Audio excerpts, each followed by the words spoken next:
പ്രശസ്ത സാഹിത്യകാരനായ തകഴി ശിവശങ്കര പിള്ളയുടെ ചെറുകഥയാണ് കിട്ടുമ്മാവൻ. അമിത ഭക്ഷണപ്രിയം ഒരാളുടെ ജീവിതത്തിന് വരുത്തിവെക്കുന്ന ദുരന്തത്തെ ഹാസ്യം കലർന്ന ലളിതമായ ഭാഷയിൽ തകഴി വരച്ചു കാണിക്കുന്നു. കിട്ടുമ്മാവൻ തന്റെ ജീവിതം തുടങ്ങുന്നത് ഒരു കൂട്ടുകുടുംബത്തിലാണ്.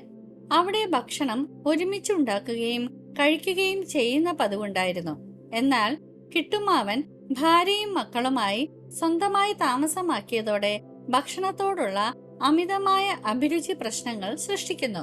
ഭക്ഷണപ്രിയനായ കിട്ടുമ്മാവൻ ഭാര്യയായ കുട്ടിച്ചേച്ചിയോട് ഓരോ നേരത്തേക്കും വ്യത്യസ്തമായ നിരവധി വിഭവങ്ങൾ തയ്യാറാക്കാൻ ആവശ്യപ്പെടുന്നു.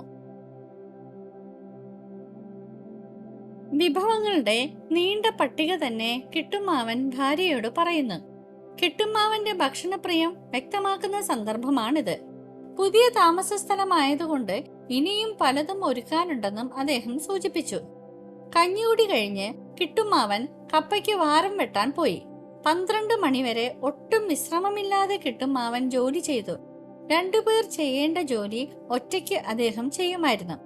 ഉച്ചയ്ക്ക് കുളിച്ച് ഭസ്മവും ചന്ദനവും തൊട്ട് വയറു നിറയെ ഭക്ഷണം കഴിച്ചു. അച്ഛൻ ഊണ് കഴിച്ചപ്പോൾ കലത്തിൽ ഒട്ടും ചോറ് ബാക്കിയുണ്ടായിരുന്നില്ല. മൂത്ത മകൻ വിശക്കുന്നു എന്ന് നിലവിളിച്ച് ബഹളം വെച്ചു.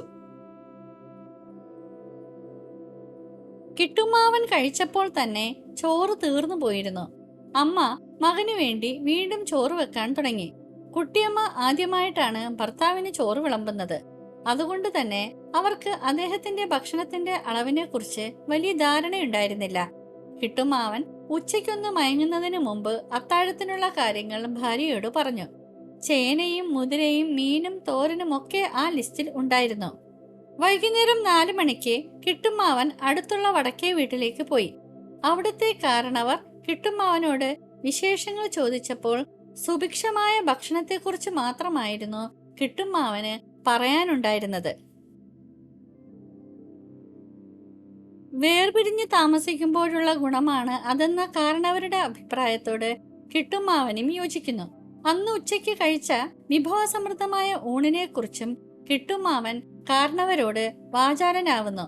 കഠിനാധ്വാനിയായ ഒരു കർഷകനായിരുന്നു കിട്ടുമ്മാവൻ. സ്വത്തു ഭാഗം വെച്ചപ്പോൾ കിട്ടുമ്മാവന് 30 പറ നിലവും കുറച്ചു പുരയിടവും കിട്ടി. നിലത്തിലെ ഉഴവു ജോലി ഒഴികെ ബാക്കി എല്ലാ ജോലികളും കിട്ടുമ്മാവൻ തന്നെ ചെയ്യുമായിരുന്നു. മൺവീടാണെങ്കിലും വീടും പരിസരവും വളരെ വൃത്തിയായി അദ്ദേഹം സൂക്ഷിച്ചു. എന്നാൽ കിട്ടിയ സ്വത്തും ഒരു പുരയിടം വിറ്റ് കിട്ടിയ പണവും കിട്ടുമ്മാവൻ ഭക്ഷണം കഴിച്ചു തീർത്തു. സ്ഥലവും താമസിക്കുന്ന വീടും വിറ്റു. കുറച്ചു പണം കയ്യിൽ ഉണ്ടായിരുന്നത് കൊണ്ട് ഭാര്യയ്ക്ക് കിട്ടിയ പുരയിടത്തിൽ ഒരു മൺപുര ഉണ്ടാക്കി. അവിടെ അടുത്തുള്ള തോടിന്റെ അടുത്ത് ഒരു കാപ്പിക്കട തുടങ്ങി. അരിയും ഉഴുന്നും ഇട്ട് കിട്ടുമ്മാവൻ തന്നെയാണ് അരിയാട്ടിയത്. നല്ല ചമ്മന്തിയും മുളക് അരച്ചതും ഉണ്ടാക്കി. ചായയ്ക്ക് പകരം മധുരമുള്ള കരിപ്പെട്ടിക്കാപ്പിയാണ് ഉണ്ടാക്കിയത്. രാവിലെ കുറെ ആളുകൾ വന്ന് ദോശയും കാപ്പിയും കഴിച്ചു. എല്ലാവർക്കും ഭക്ഷണം ഇഷ്ടപ്പെട്ടു. രാവിലെ 6 ദോശ കഴിച്ചതിന് ശേഷം ബാക്കി ദോശ ഇരിക്കുന്നത് കണ്ടപ്പോൾ കിട്ടുമ്മാവൻ വീണ്ടും 3 ദോശ കഴിച്ചു. പത്മനാഭൻ വന്നപ്പോൾ അവന് 2 ദോശ കൊടുത്തു. അപ്പോഴും കിട്ടുമ്മാവൻ 1 ദോശ കൂടി എടുത്തു കഴിച്ചു. പിന്നീട് ഉഴപ്പുളിയിൽ നിന്ന് ഭക്ഷണത്തിനായി ആളുകൾ വന്നപ്പോൾ കിട്ടുമ്മാവന്റെ കടയിൽ ദോശയും കാപ്പിയും ബാക്കിയുണ്ടായിരുന്നില്ല. ആ കച്ചവടം നഷ്ടത്തിലായി. പിന്നീട് കിട്ടുമ്മാവൻ വള്ളത്തിൽ കപ്പ കച്ചവടം തുടങ്ങി. വള്ളത്തിൽ തന്നെ അടുപ്പും വിറകുമെല്ലാം ഉണ്ടായിരുന്നതിനാൽ ആ കപ്പയുടെ ഏറിയ പങ്കും കിട്ടുമ്മാവൻ തന്നെ കഴിച്ചു തീർത്തു. അങ്ങനെ വൈകാതെ ആ കച്ചവടവും പൂട്ടി. 2 പേരുടെ ജോലി കിട്ടുമ്മാവൻ ഒറ്റയ്ക്ക് ചെയ്യുമായിരുന്നു. ചെയ്യുന്ന ജോലിക്ക് വൃത്തിയും ഉണ്ടായിരുന്നു. എന്നാൽ കിട്ടുമ്മാവനെ ജോലിക്കായി വിളിക്കാൻ ആളുകൾക്ക് മടിയായിരുന്നു. കാരണം എത്ര അരി വെച്ചാലും കിട്ടുമ്മാവന് കൊടുത്തു കഴിഞ്ഞാൽ പിന്നെ ഒന്നും ബാക്കിയുണ്ടാവില്ല. ജോലി അന്വേഷിച്ച് കിട്ടുമ്മാവൻ പല വീടുകളിലും കയറിയിറങ്ങി. കഞ്ഞിവെള്ളമെങ്കിലും തരണമെന്ന് അദ്ദേഹം യാചിച്ചു. ആളുകൾക്ക് സഹതാപം ഉണ്ടായിരുന്നെങ്കിലും എങ്ങനെ ആഹാരം കൊടുക്കുമെന്നുള്ള ചിന്ത അവരെ അലട്ടി. കൊടുത്താൽ അത് കഴിച്ചിട്ട് വീണ്ടും വീണ്ടും ചോദിച്ചുകൊണ്ടേയിരിക്കും. പോകാൻ പറഞ്ഞാലും പോകില്ല. വയറ് നിറയുന്നത് വരെ കഴിച്ചുകൊണ്ടിരിക്കും. അതുകൊണ്ട് ആരും കിട്ടുമാവന് ഒന്നും കൊടുത്തില്ല. കിട്ടുമാവിന്റെ വിശപ്പ് ഒരുതരം രോഗമാണെന്ന് ചില ആളുകൾ കരുതി.